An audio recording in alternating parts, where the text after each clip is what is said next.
दोस्तों, स्नान केवल एक साधारण सा कार्य नहीं है, इसे शास्त्रों में तपस्या के समान माना गया है। स्नान करना इतना आवश्यक होता है कि इसके बिना मनुष्य के शरीर की शुद्धि नहीं होती। प्राचीन काल में पवित्र नदियों में स्नान करके शरीर को रोग एवं पापों से मुक्त किया जा सकता था, किंतु आज के समय में प्रत्येक मनुष्य हर समय पवित्र नदी में स्नान नहीं कर सकता। इसके लिए पुराणों और शास्त्रों में कुछ बहुत रहस्यमयी मंत्रों का निर्माण किया गया है। ऋषि मुनि एवं सभी मनुष्यों के लिए इन मंत्रों का उच्चारण करना बहुत ही आसान होता है, लेकिन इनका प्रभाव बहुत ही चमत्कारिक माना गया है। प्रभु श्री कृष्ण जी ने स्नान की जो विधि बताई है और जिन मंत्रों के बारे में बताया है, अगर कोई साधारण मानव इस विधि से स्नान करता है और स्नान करते समय इन लघु मंत्रों का जप करता है, तो उसके समस्त पापों का नाश उसी क्षण हो जाता है। उसके जीवन से दुख, रोग, दरिद्रता आदि का नाश होता है और उसे लक्ष्मी की प्राप्ति होती है। श्री कृष्ण जी कहते हैं, प्रत्येक दिन स्नान करने वाले मनुष्य के पास ही लक्ष्मी का वास होता है। जो स्नान नहीं करते हैं, उनके पास दुर्भाग्य और दरिद्रता निवास करते हैं। जो लोग नित्य स्नान नहीं करते, उनके जीवन में बहुत सारे रोग उत्पन्न हो जाते हैं। माता लक्ष्मी ऐसे मनुष्य को छोड़कर चली जाती है और वह मनुष्य अपने पतन के मार्ग की ओर चलने लगता है। शास्त्रों में स्पष्ट रूप से कहा गया है कि बिना स्नान किए पूजा पाठ और किसी भी प्रकार के धार्मिक कार्य आदि नहीं करने चाहिए।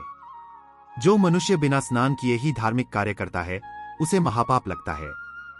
दोस्तों, आज हम जानेंगे पुराणों में वर्णित उस गोपनीय स्नान की विधि के बारे में जो बहुत से मानव नहीं जानते हैं।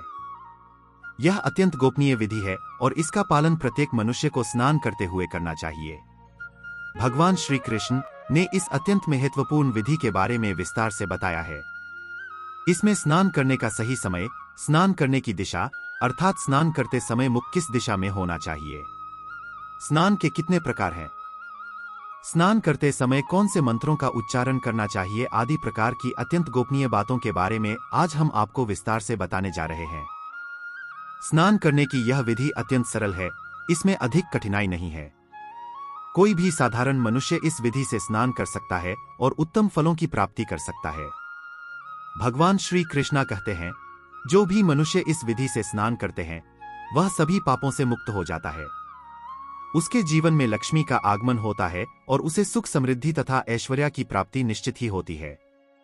जो मनुष्य स्नान के इस अत्यंत गोपनीय मंत्र का उच्चारण करता है, उसके जल में साक्षात देवी गंगा प्रकट होती है और उसके पापों का नाश स्वयं ही हो जाता है।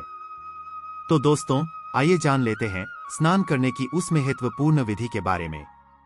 आपको बता दें कि स्नान करते समय दिशा को ध्यान में अवश्य रखना चाहिए।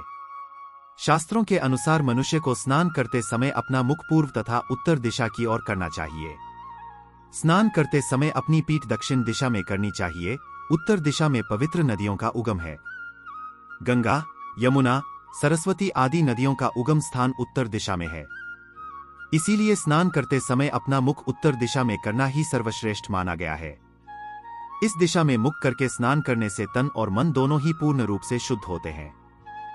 दोस्तों, भगवान श्री कृष्ण जी कहते हैं कि स्नान करने के लिए सुबह का समय ही सर्वोत्तम होता है। प्रातः कल स्नान करने के पश्चात मनुष्य शुद्ध होकर जप, तप, पूजा, पाठ आदि सभी शुभ कार्यों के योग्य बनता है। स्नान किए बगैर किसी भी प्रकार का शुभ कार्य नहीं करना चाहिए, इससे जीवन में हमेशा दुर्भाग्य ही आता है। श्री कृष्ण जी कहते हैं, 9 छिद्रों वाले मनुष्य के शरीर से दिन रात गंदगी निकलती रहती है, इसीलिए इसे नित्य शुद्ध करना आवश्यक होता है।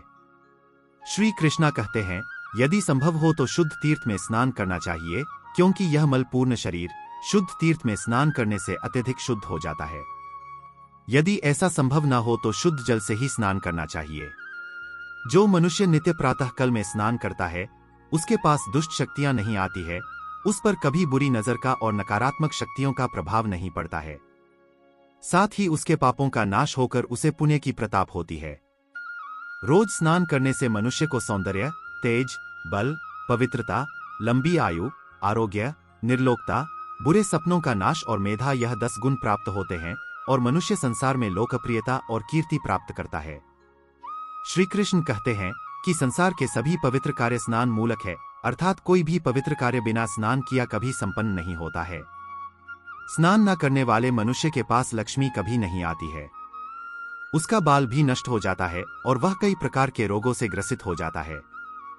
स्नान न करने पर मनुष्य की इंद्रियों का भी नाश होता है। इसलिए स्वयं के कल्याण एवं स्वयं के स्वास्थ्य के लिए हर रोज स्नान करना अति आवश्यक है। विद्वान लोग बिना स्नान किया अन्न का एक दाना भी ग्रहण नहीं करते हैं। इसीलिए मनुष्य को बिना स्नान किए भोजन नहीं करना चाहिए। इस नियम का कठोरता से पालन करने पर मनुष्य को तप तथा व्रत के समान फल प्राप्त होता है। श्री कृष्ण कहते हैं कि जब हम रात को सोते हैं तो हमारे मुख से लार, पसीना, मल आदि अपवित्र पदार्थ निकलते हैं, जिससे हमारा शरीर अपवित्र हो जाता है।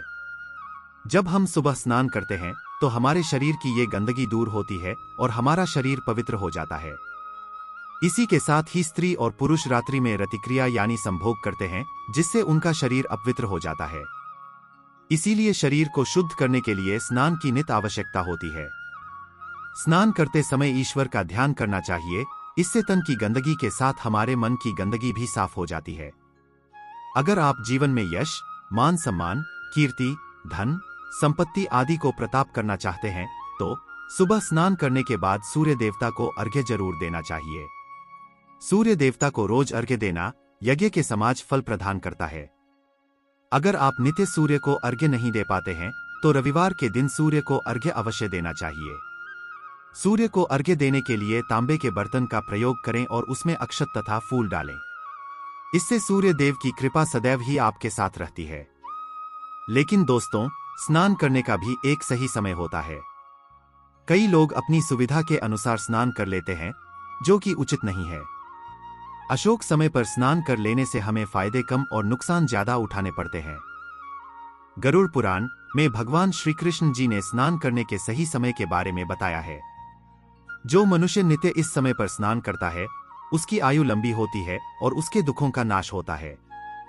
आइए अब जानते हैं स्नान कितने प्रकार के होते हैं। दोस्तों, शास्त्रों के अनुसार स्नान 5 प्रकार के होते हैं। ब्रह्मा स्नान, देव स्नान, ऋषि स्नान, मानव स्नान और दानव स्नान यह स्नान के मुख्य प्रकार होते हैं। इन्हें समय के अनुसार वर्गीकृत किया गया है। ब्रह्मा मुहूर्त में किए जाने वाले स्नान को सर्वश्रेष्ठ माना गया है। ब्रह्मा मुहूर्त यानी कि रात्रि का अंतिम पहर है और सूर्योदय से ठीक 1 या 2 घंटे पहले का समय होता है। यानी कि साधारणतः सुबह 5 बजे तक का समय ब्रह्मा मुहूर्त कहा जाता है। शास्त्रों में यह समय दिन का सर्वश्रेष्ठ समय माना जाता है, क्योंकि इस समय पर वातावरण में अद्भुत और चमत्कारी ऊर्जा व्याप्त होती है। यह समय देवताओं का समय होता है। देवताओं का स्मरण करते हुए ब्रह्मा मुहूर्त में किया जाने वाले ब्रह्मा स्नान को सर्वश्रेष्ठ स्नान कहा गया है। इस समय स्नान करने से और स्नान के तुरंत बाद सूर्य देवता को अर्घ्य देने से हमारे जीवन में सुख, समृद्धि और शांति बनी रहती है। दिन भर हमारा तन और मन ताजगी और सकारात्मक ऊर्जा से भरपूर रहता है। दूसरा, 5 से 6 बजे के बीच किया जाने वाला स्नान देव स्नान कहलाता है। सभी पवित्र नदियों का स्मरण करते हुए किए जाने वाले इस स्नान को भी श्रेष्ठ स्नान माना जाता है। इस समय स्नान करने से हमारे शरीर में सकारात्मक ऊर्जा का संचार होता है और सभी प्रकार की नकारात्मकता और बुराई हमारे शरीर से बाहर निकाल जाती है। तीसरा, सुबह जब आकाश में तारे नजर आते हैं उसे समय किया गए स्नान को ऋषि स्नान कहते हैं। यह भी श्रेष्ठ स्नान होता है। इस समय स्नान करने से हमें मानसिक शांति मिलती है और हमारी आयु लंबी होती है तथा शरीर भी निरोगी रहता है। चौथा है मानव स्नान। सुबह 6 से 8 बजे के बीच किया जाने वाला स्नान मानव स्नान होता है। यह स्नान सूर्योदय के समय या सूर्योदय के ठीक बाद में किया जाता है। इस स्नान से अधिक शुभ फल प्राप्त नहीं होते हैं, लेकिन किसी प्रकार का नुकसान भी नहीं होता है। इसीलिए हो सके तो कम से कम मनुष्य को मानव स्नान तो कर लेना चाहिए, लेकिन सुबह 8 बजे के बाद स्नान करना हमारे शास्त्रों में उचित नहीं माना गया है। इस समय वातावरण में व्याप्त दैवी शक्ति बहुत कम हो जाती है, इसलिए मनुष्य में उत्साह और ऊर्जा की भी कमी दिखाई देती है, जिससे वह दिन भर आलस का अनुभव करता है। पूरे दिन शरीर में सुस्ती सी छाई रहती है और किसी भी काम में मन नहीं लगता है। इसीलिए सूर्योदय से पूर्व अथवा सूर्योदय के समय स्नान करने को ही सर्वश्रेष्ठ माना गया है। सुबह 8 के बाद किए जाने वाले स्नान को दानव स्नान कहते हैं। सूर्योदय होने के बहुत समय बाद तक भी जो लोग स्नान नहीं करते हैं उनके मन में दिन भर नकारात्मकता, कमजोरी और चिड़चिड़ापन बना रहता है। ऐसे लोग जीवन भर दुखी और दरिद्रता में ही रहते हैं। इन्हें किसी कार्य में सफलता नहीं मिलती है और ऐसे लोगों के पितृ हमेशा उनसे नाराज रहते हैं। यदि कोई व्यक्ति बीमार है तो उसे किसी गीले कपड़े से अपने अंग को साफ कर लेना चाहिए।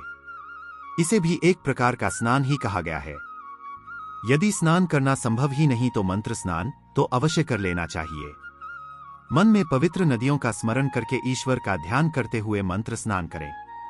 इस स्नान में जल की भी आवश्यकता नहीं होती है, केवल वायु से ही स्नान हो जाता है। इसलिए दोस्तों, गरुड़ पुराण में हमें प्रतिदिन स्नान करने की सलाह दी गई है। प्रतिदिन सुबह जल्दी जागकर स्नान करके सूर्य देव को जल अर्पण करने से मनुष्य को जो लाभ प्राप्त होता है वह किसी अन्य कार्य को करने से नहीं मिलता है। स्नान का महत्व सभी कार्यों में बढ़कर है। स्नान के बिना हम अशुद्ध और पवित्र ही रहते हैं। शास्त्रों के अनुसार स्नान करते समय हमें इस मंत्र का जाप करना चाहिए। इससे स्नान करने के कई गुना अधिक लाभ प्राप्त होते हैं। इस मंत्र में सभी पवित्र नदियों का स्मरण किया गया है। आप रोज स्नान करते समय इस मंत्र का उच्चारण अवश्य करें। आपकी दरिद्रता का निश्चित ही अंत हो जाएगा और आपको हर कार्य में सफलता मिलेगी। वह मंत्र इस प्रकार है: गंगे च यमुने चैव गोदावरी सरस्वती नर्मदे सिंधु कावेरी जलेस्मिन सन्निधिं कुरु।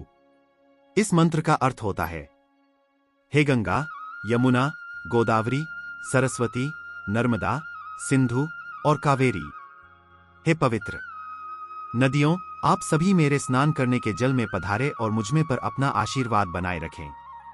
इस प्रकार से इस मंत्र का उच्चारण करने से मनुष्य को इन सभी पवित्र नदियों का आशीर्वाद मिलता है और उसके समस्त पापों का नाश हो जाता है। नित्य स्नान करके पूजा पाठ और अपने पितरों का समर्पण करने से जीवन के सभी कष्टों का नाश हो जाता है। तो दोस्तों, इस प्रकार से आप भी नित्य शास्त्रों द्वारा बताई गई विधि विधान से स्नान अवश्य करें। ऐसा करने से आप अपने जीवन में महत्वपूर्ण बदलाव अवश्य महसूस करेंगे और देखते ही देखते आपके जीवन से दरिद्रता का नाश हो जाएगा और माता लक्ष्मी की कृपा से आपको धन, दौलत और ऐश्वर्य की प्राप्ति होगी। दोस्तों, अंत में उम्मीद करते हैं कि आपको यह जानकारी अच्छी लगी होगी। कृपया कमेंट सेक्शन में जय श्री कृष्णा, राधे राधे अवश्य लिखें और हमारे चैनल जीवन रचना को सब्सक्राइब जरूर कर लें। आप सभी का बहुत बहुत धन्यवाद।